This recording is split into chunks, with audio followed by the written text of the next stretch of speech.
Waalaikumsalam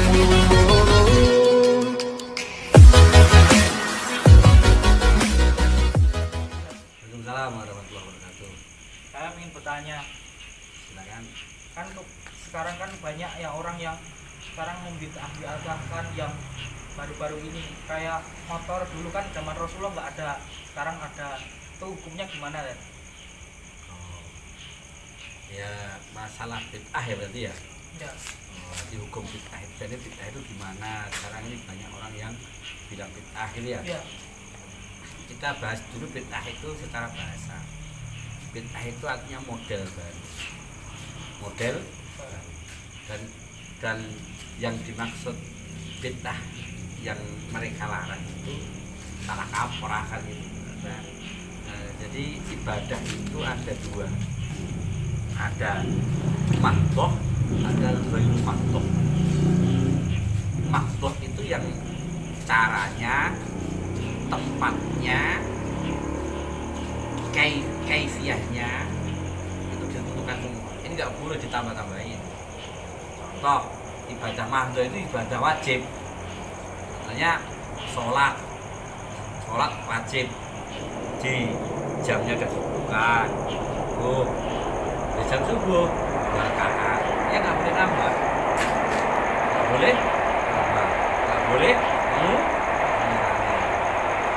Yang kedua nggak boleh 3, nggak boleh 4, karena ini makhluk dulu kayak gitu. Lagi tempatnya ini masalah waktu dan cara. Kalau tempat misalnya haji di Arab Saudi, di Mekah, tapi selain itu ya mengikuti keadaan, karena nggak wajib itu bisa diolah, diganti kan gitu. Nah, ini menyesuaikan, justru itu indahnya Islam, itu indahnya Islam. Jadi kalau mereka mengatakan habis sholat nggak boleh begini gitu. Misalnya habis sholat nggak boleh salaman, misalnya gitu, salaman habis sholat kayak gitu ya, contoh kayak gitu ya. Loh, sekarang sholat itu diawali dari takbir, diakhiri salam. Jadi kalau udah salam selesai. Antum mau tidur, antum mau lari, antum mau jalan-jalan, antum mau langsung pergi, ya nggak apa-apa. Lah kok salaman nggak boleh? Itu lah. Ya, itu salah kaprahnya di situ. Lah udah selesai kok dilarang gitu loh. Wong kamu tidur aja boleh, masa salaman nggak boleh? Kan gitu lah. Kan gitu kan gitu ya. Ya. Lagi itu bid'ah pakai usolli. Lah, usolli itu kan sebelum sholat. Kalau sholat itu diawali takbir. Diawali takbir. Jadi kalau usolli diucapkan itu si yang mengucapkan hanya untuk memperkuat dia benar-benar ingat Allah, kan gitu ya. Makanya ada yang baca inna sholati wa nusuki wa mahyaya wa mamati lillahi rabbil alamin, dia ingat Allah. Ada yang baca qul a'udzu binas, ada langsung usolli, ada langsung Allahu akbar. Sah-sah semua karena memang belum sholat gitu loh. Kalau sudah sholat sudah takbir semuanya haram gitu loh. Ya itu seperti itu. Sehingga apa itu? Ya kita nggak usah, ya kita menghargai mereka lah, menghargai mereka. Mungkin apa yang saya sampaikan karena minimnya ilmu saya, mereka lebih benar.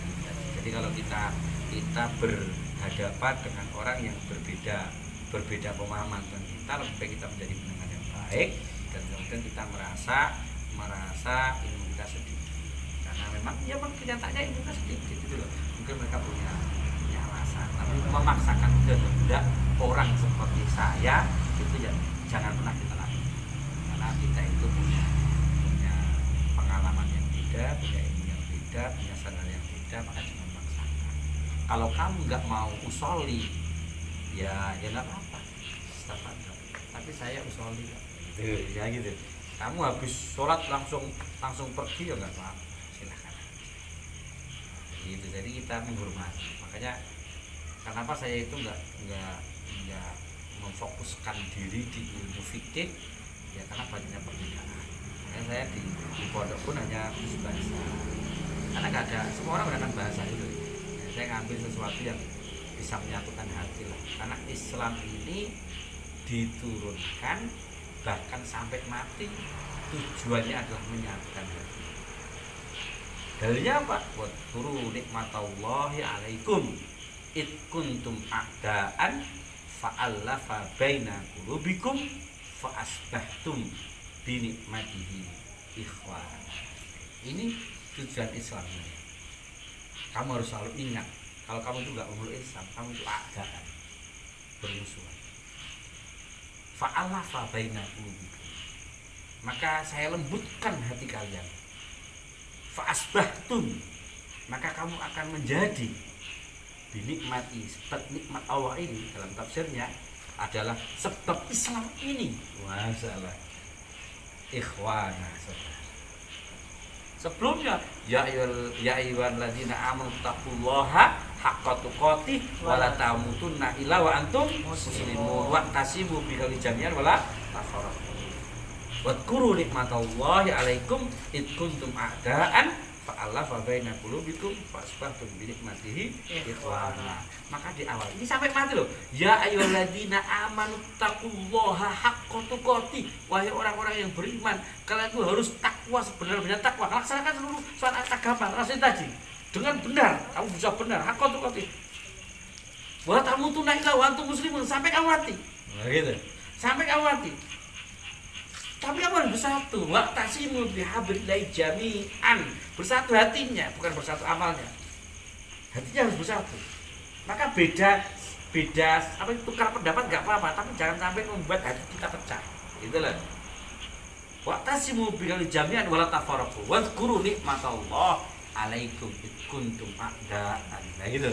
Kamu harus selalu Islam ini tujuan utamanya menyatukan umatnya, yang disatukan hatinya. Fa'alafa, maka melembutkan dan kemudian bersatu baina qulubikum, dan kamu akan jadi saudara.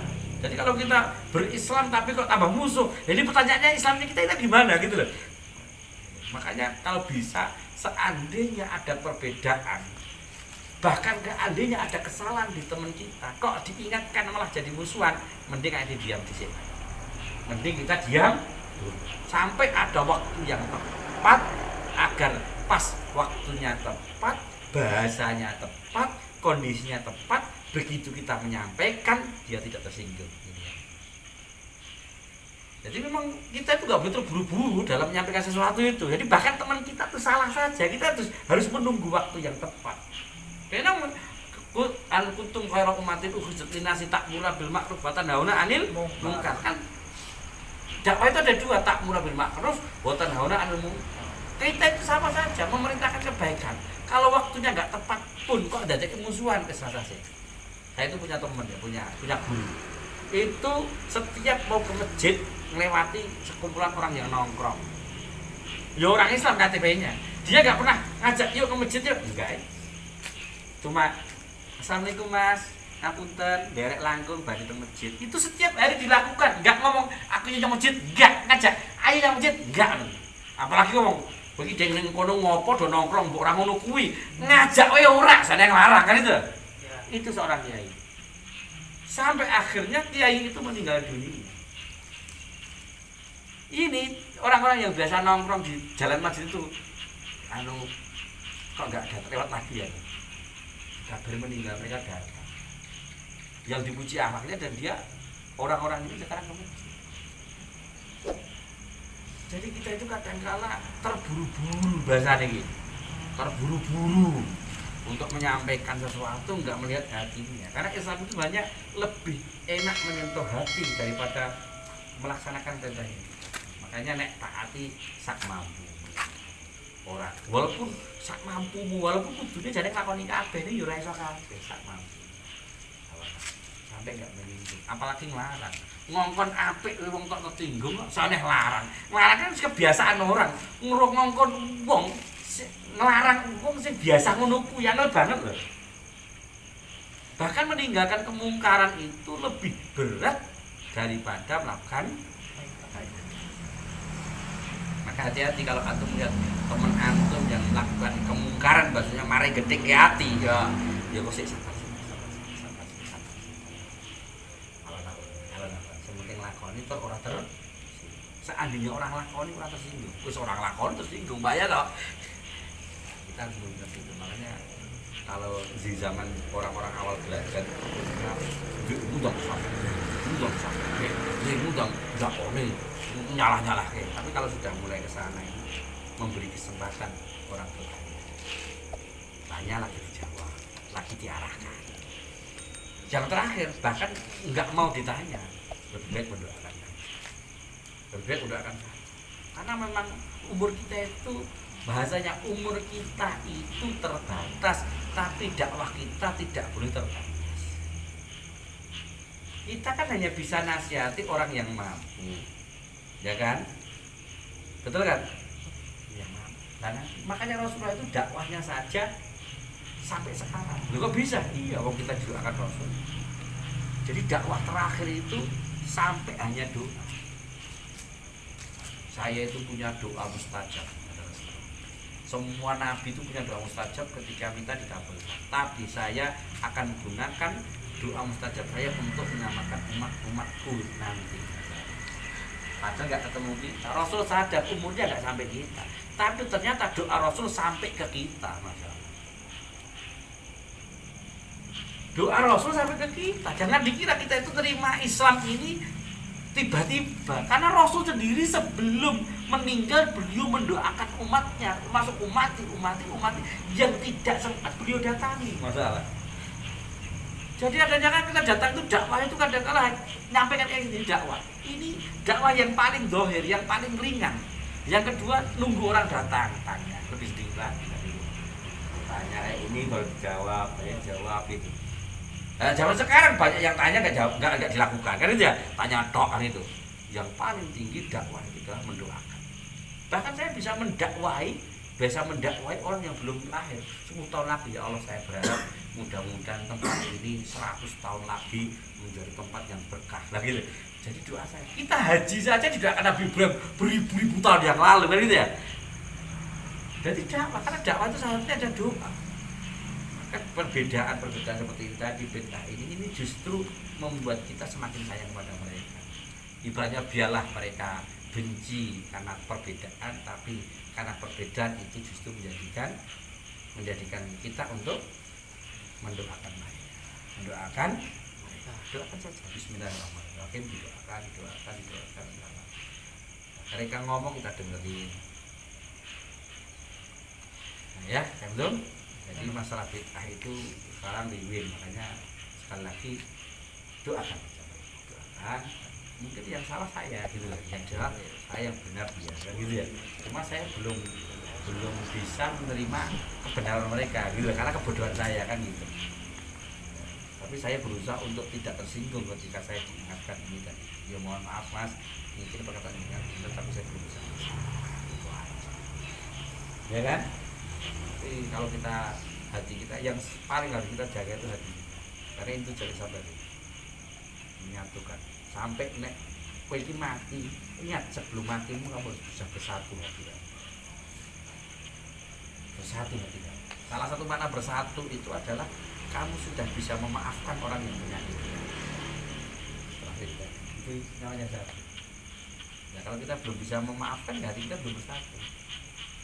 Betul nggak? Namanya memaafkan pernah disinggung kan? Pernah disinggung kita. Ini memaafkan. Ini pekerjaan kita.